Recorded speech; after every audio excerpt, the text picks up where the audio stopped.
What if one man tried to redesign the economy of a civilization that had existed for thousands of years and failed? Not because his ideas were small, not because he lacked vision, but because the system he tried to replace was already collapsing under forces far bigger than any single reformer. Sun Yat-sen is remembered as the father of modern China, a revolutionary hero, a symbol of national awakening. But there is a lesser-known mystery beneath that legacy. Sun Yat-sen was not only fighting emperors and warlords, he was fighting an economic structure that had quietly trapped China in poverty, dependency, and stagnation. And the question that still haunts history is this: why did his economic vision never truly take root? To answer that, we have to rewind far before the revolution, to a system that once made China the richest civilization on earth.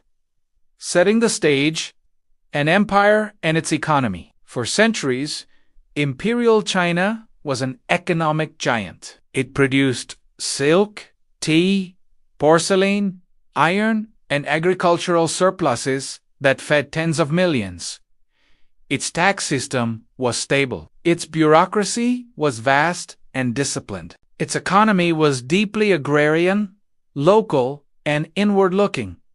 That strength became its weakness. By the early 1800s, while Europe industrialized, China remained tied to land-based wealth.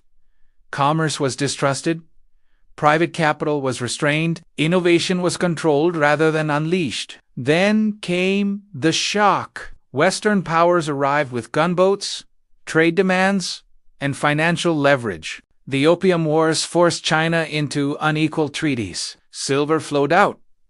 Foreign banks gained power. Ports were opened, but profits left the country. By the time Sun Yat-sen was born in 1866, China was already bleeding economically. Peasants were overtaxed. Land was concentrated in the hands of elites. Railways, mines, and customs were controlled by foreign interests. The Qing dynasty still ruled, but it ruled in economy. It no longer controlled. This is the world Sun Yat-sen stepped into. Origins.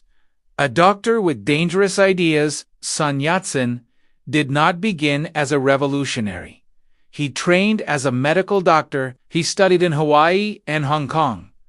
He saw modern banking, infrastructure, and industrial systems up close. And what shocked him most was not Western power. It was Chinese weakness. China had people, land, resources, but it lacked coordination. Sun became convinced that political reform alone was meaningless without economic transformation. From the beginning, his revolution had three pillars, later known as the three principles of the people: nationalism, democracy, people's livelihood. That third principle is often overlooked. People's livelihood was economic reform, land redistribution, state-led industrialization, public ownership of key infrastructure, railways, banks, utilities under national control. Sun was imagining something radical for his time, a mixed economy where the state guided development,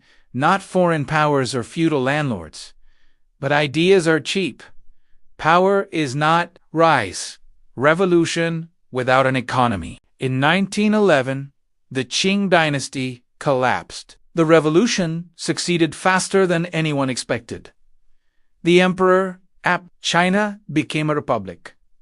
Sun Yat-sen became provisional president. And almost immediately, the cracks appeared. The new government inherited an empty treasury, foreign debt, no unified tax system, no national army loyal to the state. Warlords controlled provinces. Foreign banks controlled customs revenue. Railways were mortgaged to overseas creditors. Sun had blueprints for rail networks spanning the country, plans for national banks to mobilize domestic capital, schemes for land reform to free peasants from perpetual rent. But he lacked enforcement power. Wei Sun was sidelined by Yuan Shikai, a military strongman who had no interest in economic restructuring. The revolution had removed the emperor, but it had not removed the economic logic of the old system. Breaking point. When vision meets reality, Sun Yat-sen did not give up. Over the next decade, he refined his economic ideas. He argued that China needed centralized fiscal authority, state-led infrastructure, investment protection from foreign financial domination. He warned that political democracy without economic sovereignty would collapse. History proved him right. The republic fragmented. Warlords taxed peasants ruthlessly. Foreign concessions operated like ministries. Inflation surged as governments printed money to survive. Sun watched as the revolution he helped ignite lost control of the economy. His greatest frustration was timing.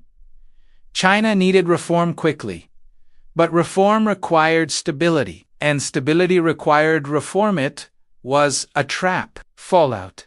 A blueprint too early. Sun Yat-sen died in 1925. He never ruled a stable China. He never implemented his economic program, but his ideas did not disappear. The nationalists selectively adopted his rhetoric. The communists studied his land theories closely. Later regimes borrowed parts of his vision, often without credit. Ironically, many of Sun's economic ideas were implemented decades later under completely different political systems. State-owned banks, infrastructure-led growth, central planning combined with market incentives. By then, Sun was a symbol, not a policymaker. His failure was not intellectual. It was structural. Failed fixes. Why the economy could not be So, why did Sun Yat-sen's economic revolution fail? 3 reasons stand out. First, foreign financial dominance. Customs revenue, loans, and trade routes were already controlled by external powers.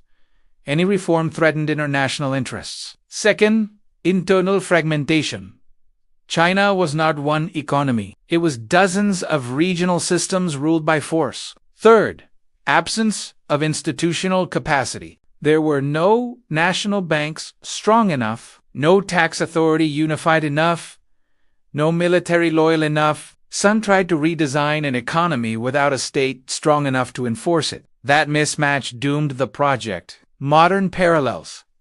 History repeating itself. Here is where the story becomes uncomfortable. Today, many developing nations face the same dilemma. They gain political independence, but remain economically dependent. Foreign debt consumes budgets. Infrastructure is financed externally. Local industries struggle to compete. According to modern data, over 50 developing countries now spend more on debt payments than on healthcare or education. Sun Yat-sen warned about this exact pattern over a century ago. Political freedom without economic control is fragile. Revolutions that ignore finance eventually surrender power to it. China eventually solved this problem, but not in Sun's lifetime and not in the way he imagined. The pattern repeats because the incentives remain the same. Takeaways. What Sun Yat-sen teaches us. First, takeaway. Revolutions fail when they change leaders, but not systems. Second takeaway. Economic sovereignty matters as much as political independence. Third takeaway. Timing can be more decisive than ideology. Sun Yat-sen saw the future clearly, but he arrived before the tools existed to build it. The warning is simple and unresolved. If you do not control your economy, someone else will, and they will not prioritize your people. That question is still open today. Who really controls the systems we live under? If you want to explore more stories where economics, power, and history collide, subscribe to the channel. These patterns are not random, and once you see them, you cannot unsee them.